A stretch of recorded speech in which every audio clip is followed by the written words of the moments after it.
तुमच्या चरणी ठेवितो माता, कृपा करावी आता.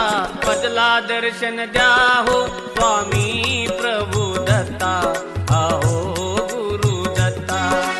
मजला दर्शन द्या हो स्वामी प्रभू दत्ता, आहो गुरु दत्ता. मजला दर्शन द्या हो स्वामी प्रभु दत्ता, अहो गुरु दत्ता.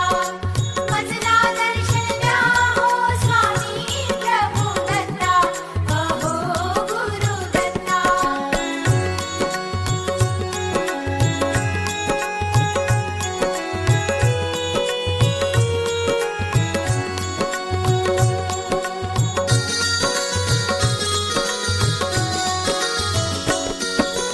बालपण माझे अज्ञानात गेले,